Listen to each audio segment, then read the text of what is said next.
Nocardia. I'll begin with the BCQ. Mrs. J is a 55 years old woman who presents to the clinic with persistent cough, weight loss, and night sweats. She has a past medical history significant of diabetes and COPD. Recently returned from a trip to countryside where she had contact with soil. Physical examination reveals a crackles on lung auscultation. So what do you think? Likely diagnosis. Is it Staph aureus? Is it Mycobacterium tuberculosis, Nocardia species, Histoplasma capsulatum, or Legionella pneumophila? So we'll begin with Nocardia. Nocardia appear as a delicate, filamentous, branching, gram-positive rods, and most important to distinguish it with actinomyces. Nocardia is a gram-positive, partially acid-fast, aerobic bacilli that forms a branching filaments. It is usually found in soil, decaying organic plant matter, and water. Decaying plant organic matter is very important. Isolate from house dust, garden soil, and swimming pools. Infection primarily occurs through inhalation, but percutaneous inoculation can also happen. So it is gram-positive, partially acid-fast aerobic bacilli, branching filaments, and decaying organic plant matter. Epidemiology.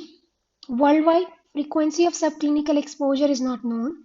Clinically apparent infection is rare and usually seen in immunocompromised patients or those with pre-existing lung disease. But to keep in mind that in 10 to 25% of healthy individuals, nocardia can also occur. So it can occur in healthy individuals as well.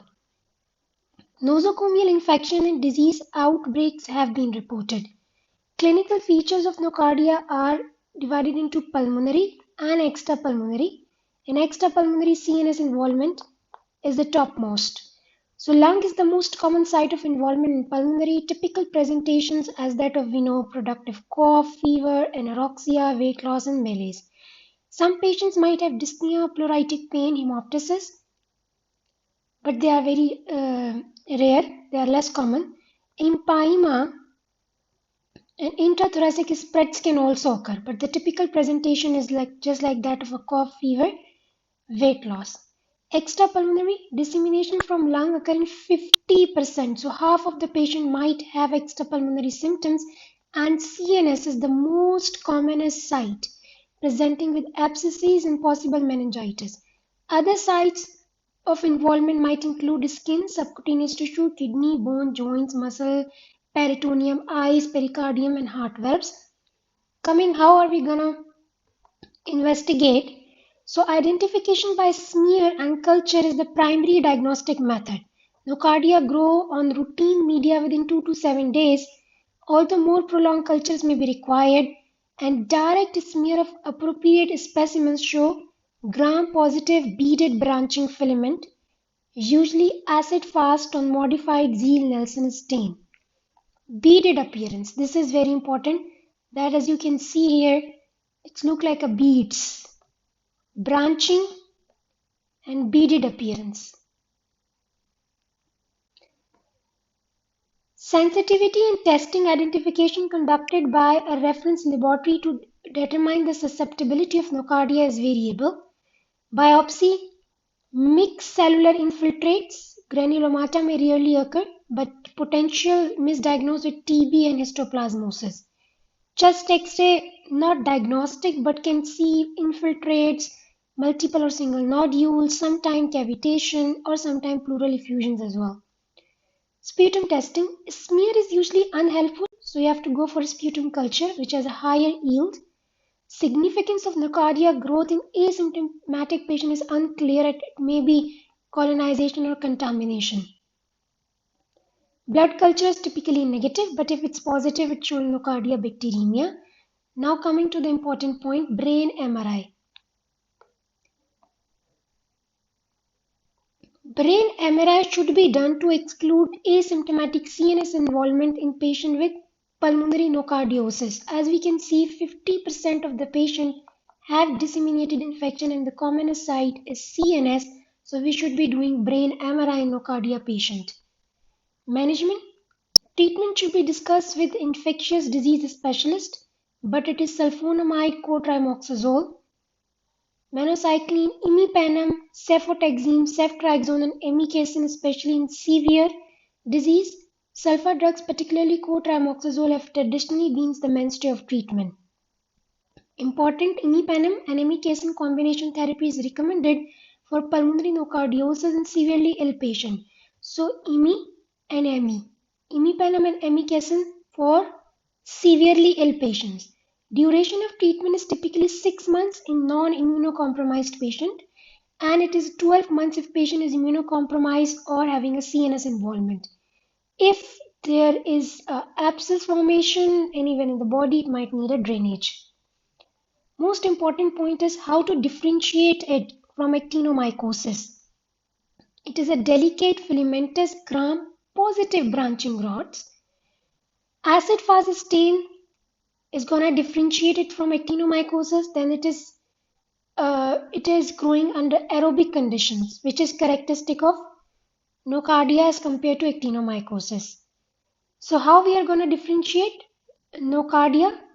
Gram-positive rods with branching filaments. Actinomycosis is gram-positive but filamentous bacteria. It is partially acid-fast. It is not acid-fast.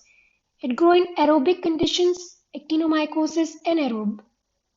It has a pulmonary involvement, CNS and extrapulmonary dissemination.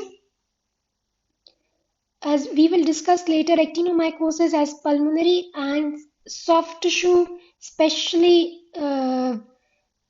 soft tissue sinuses or mandible sinuses in the presentation. Disease presentation can mimic other infections like TB or fungal. Form chronic suppurative abscesses with draining sinus tract, as I talked earlier. Pathogenesis, inhalation of organism or percutaneous inoculation. Actinomycosis is an opportunistic infection from normal flora to a traumatic implantation. Culture for both. Treatment, sulfonamides, cotrimoxazole, here high dose penicillin. Prognosis generally low mortality rate. Over here favorable with early diagnosis and appropriate treatment. Common risk factors are immunocompromised state and pre-existing lung disease, but can occur in healthy individuals. In actinomycosis, poor oral hygiene, dental procedures, and compromised immune system, which lead to another BCQ. Miss A is a 58 years old woman with history of a diabetes, chronic lung disease, present to clinic with 4-week history of productive cough, weight loss, and malaise. On physical examination, she appears ill with decreased breath sounds on right side of her chest. Chest X-ray reveals parenchymal infiltrates, multiple nodules with cavitation. Sputum culture is obtained.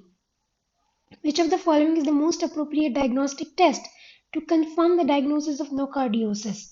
So it is diagnostic test to confirm, to be sure. Acid-fast smear, acid-fast bacilli smear, bronchoalveolar lavage fluid culture, blood culture, sputum culture, MRI of the brain.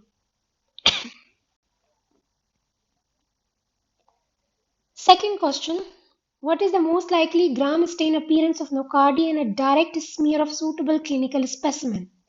Is it gram-negative cocobacilli, gram-positive cocaine clusters, gram-positive rods with the branching filaments, gram-negative rods, or gram-variable pleomorphic rods?